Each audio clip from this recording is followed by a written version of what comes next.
مسیح خداوند میں پیارے بھائیو بہنوں، آج ہم ساری دنیا میں اور عالمگیر سطح پر یسوع بادشاہ کی عید منا رہے ہیں۔ آج بچوں کا عالمی دن بھی ہے اور افریقہ کی صنعت کاری کا دن بھی منایا جا رہا ہے۔ لہٰذا آج جب کہ ہم یسوع المسیح کی، جو بادشاہوں کا بادشاہ اور خداوندوں کا خدا ہے، اس کی عید منا رہے ہیں۔ آج دنیا بھر میں اور دنیا کی تمام زبانوں میں، ہر ایک ملک میں یسوع نام کے نعرے بلند کیے جا رہے ہیں۔ آج آسٹریلیا سے لے کر امریکہ تک، اور امریکہ سے لے کر افریقہ تک، اور کینیڈا سے لے کر چائنا تک، دنیا کے تمام ممالک میں یسوع بادشاہ کے نعرے بلند کیے جا رہے ہیں۔ آج ساری دنیا اور دنیا کی ساری سلطنتیں یسوع بادشاہ کے نعروں کی لپیٹ میں ہیں۔ آج ہر زبان میں یہ نعرہ لگایا جا رہا ہے، اس ایمان کا اقرار کیا جا رہا ہے کہ یسوع بادشاہوں کا بادشاہ ہے، وہ شاہ عظیم ہے، اور یسوع کل کائنات کا بادشاہ ہے، اس کی بادشاہت ابدی ہے۔ صلیب پر مرتے ہوئے ڈاکو نے اس بات کا اقرار کیا تھا، اس لیے اسے اچھا ڈاکو بھی کہا جاتا ہے، کیونکہ صلیب پر اس نے توبہ کر لی تھی۔ کچھ لوگوں کو توبہ کی مہلت نہیں ملتی، لیکن یہ ایک ایسا ڈاکو تھا جس کو یسوع کے ساتھ مصلوب کیا گیا تھا، اور جب اس نے دیکھا کہ میرے ساتھ یسوع المسیح کو بھی مصلوب کیا گیا ہے، جس کو وہ شخصی طور پر جانتا تھا، اور جب اس نے یسوع المسیح کو دیکھا تو اس نے توبہ کر لی اور یسوع کے سامنے منت کر کے کہا کہ اے خداوند، جب تو اپنی بادشاہی میں آئے تو مجھے یاد کرنا۔ یعنی صلیب پر مرتا ہوا ڈاکو بھی اس بات کا اقرار کر لیتا ہے، اس بات پر ایمان لے آتا ہے کہ یسوع بادشاہ ہے، اس لیے اس کی بادشاہی میں قبول کیے جانے کی التجا اس کے سامنے رکھ دیتا ہے۔ مسیح خدا میں پیارے بھائی بہنوں، خدا کی بادشاہت کیا ہے؟ آج ہم اس بات کو سمجھنے کی کوشش کریں گے کہ خدا کی بادشاہت کیا ہے اور کیسی ہے۔ خدا کی بادشاہت ایسی جگہ ہے جہاں آپ ویسے ہو سکتے ہو جیسے خدا نے آپ کو پیدا کیا ہے، ایسی جگہ جہاں سب قبول کیے جاتے ہیں، اور ایسی جگہ جہاں آپ رد کیے جانے کے احساس سے نہیں گزرتے، یعنی آپ کو رد کیے جانے کے تجربے میں سے نہیں آپ گزرتے، بلکہ ایسی جگہ جہاں پر آپ مکمل طور پر قبول کیے جاتے ہیں۔ خدا کی بادشاہت ایسی جگہ ہے جو کہ قبولیت اور محبت کی جگہ ہے، ایسی جگہ جہاں پر تعصب اور نفرت نہیں ہے، بلکہ امن، امید اور خوشی ہے۔ خدا کی بادشاہت ایسی جگہ ہے جہاں سب کی قدر ہے، جہاں سب کی سنی جاتی ہے، اور ایسی جگہ جہاں رحم اور معافی ہے۔ خدا کی بادشاہت محبت کی جگہ ہے، جہاں پر آپ سچائی اور آزادی کے ساتھ رہ سکتے ہیں۔ خدا کی بادشاہت ایسی جگہ ہے جہاں کوئی بھوکا نہیں، پیاسا نہیں، بے گھر نہیں۔ خدا کی بادشاہت ایسی جگہ ہے جہاں پر کسی کی حق تلفی نہیں ہوتی، کسی کے ساتھ ناانصافی نہیں ہوتی۔ خدا کی بادشاہت کی بہت ساری خوبیاں ہیں، خصوصیات ہیں، اور آج ہم چند ایک پر غور کریں گے۔ خدا کی بادشاہت کی نمایاں خصوصیات میں سے سب سے بڑی جو خوبی ہے وہ محبت کا ضابطۂ حیات ہے، کہ خدا کی بادشاہت کا قانون محبت ہے، اور محبت کے ساتھ وہ دلوں پر حکومت کرتا ہے۔ ایسی سلطنت، ایسی بادشاہت جو جغرافیائی حدوں تک محدود نہیں ہے، بلکہ دنیا کی انتہا تک ہے، جہاں جہاں اس کے نام کا اقرار کیا جاتا ہے، جہاں جہاں لوگ یسوع نام کا اقرار کرتے ہیں، خدا یسوع مسیح کی اس دل میں سلطنت ہے، بادشاہت ہے۔ خدا کی بادشاہت کی خصوصیات میں سے انصاف اور خوشی خدا کی بادشاہت کی اعلیٰ اقدار ہیں۔ خدا کی بادشاہت کی اقدار میں امن خدا کی بادشاہت کی نمایاں خوبی ہے، کہ خدا جو ہے یہ امن کے ساتھ سلطنت کرتا ہے، بادشاہت کرتا ہے۔ اور یسوع بادشاہ جو امن اور محبت کا، سلامتی کا بادشاہ ہے، سلامتی کا رئیس ہے، یقیناً وہ امن کے ساتھ حکومت کرنے والا بادشاہ ہے، سلطنت کرنے والا ہے۔ فریسیوں نے یسوع مسیح کو سوال کیا کہ خدا کی بادشاہی کب آئے گی؟ یہ ان کا سوال تھا، وہ جاننا چاہتے تھے، اور یسوع مسیح نے ان کو انتہائی خوبصورت جواب دیا۔ خدا یسوع مسیح نے فرمایا کہ خدا کی بادشاہی نمود کے ساتھ نہیں آئے گی کہ یہاں ہے وہاں ہے، ایسے نہیں، بلکہ خدا کی بادشاہی تمہارے درمیان ہے۔ بائبل مقدس کے مطابق خدا کی بادشاہی کیا ہے؟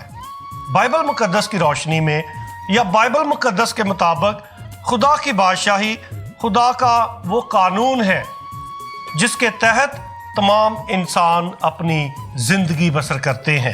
لہٰذا خدا کی بادشاہی خدا کی مرضی کے مطابق اپنی زندگی بسر کرنا ہے، اپنی انسانی مرضی کو خدا کے سپرد کر دینا ہے، اور خدا کے منصوبوں کو اپنی زندگی میں پہلی جگہ دینی ہے۔ یعنی ایسی جگہ جہاں پر خدا کا منصوبہ پورا ہوتا ہے، وہ خدا کی بادشاہت ہے۔ بائبل مقدس ہمیں بتاتی ہے کہ یسوع جب دوبارہ آئے گا تو وہ ہمیشہ کے لیے خدا کی بادشاہی قائم کرے گا۔ مکاشفہ کی کتاب میں بھی بہت سارے ایسے حوالہ جات ہیں، اور دوسرا تیموتھاؤس اس کے دوسرے باب کی 12ویں آیت میں لکھا ہے، اگر ہم ساتھ دکھ اٹھائیں تو ساتھ ہی بادشاہی کریں گے۔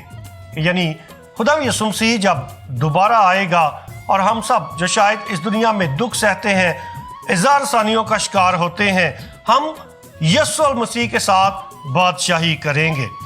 بائبل مقدس ہمیں بتاتی ہے کہ بنی اسرائیل قوم کا پہلا بادشاہ شاؤل بادشاہ تھا، جس کو سموئیل نبی نے مسح کیا تھا۔ بنی اسرائیل قوم باضد تھے، وہ خدا کے سامنے فریاد کرتے ہیں اور خدا کے نبی کے سامنے درخواست کرتے ہیں کہ ہمیں بادشاہ دیا جائے، اور خدا جو ہے اپنے نبی کے ذریعے یعنی سموئیل نبی کے ذریعے ان پر ظاہر کرتا ہے، ان کو بتاتا ہے کہ جو دنیاوی بادشاہ ہے یہ تم پر ظلم کرے گا اور ناانصافی کرے گا، لیکن اس کے باوجود وہ چاہتے تھے کہ آس پاس کے ہمارے جو دوسرے ممالک ہیں وہ بادشاہ رکھتے ہیں تو ہمارا بھی بادشاہ ہونا چاہیے۔ لہٰذا ان کی ضد پر خدا جو ہے وہ کہتا ہے کہ ان کو بادشاہ دے دو۔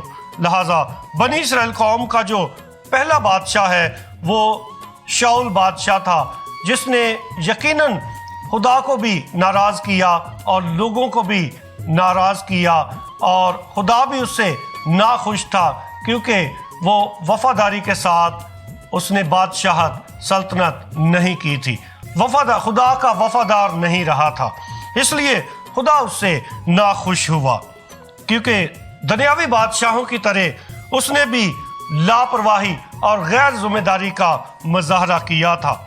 لہٰذا پاکبہ کلیسیا ہمیں یہ موقع فراہم کرتی ہے تاکہ ہم یسوع المسیح کو، جو سلامتی کا بادشاہ ہے، امن اور محبت کا بادشاہ ہے، رحم کا بادشاہ ہے، ہم اس کو اپنی زندگی میں پہلی جگہ دیں تاکہ اس کی سلطنت، اس کی بادشاہت ہماری زندگی میں قائم ہو۔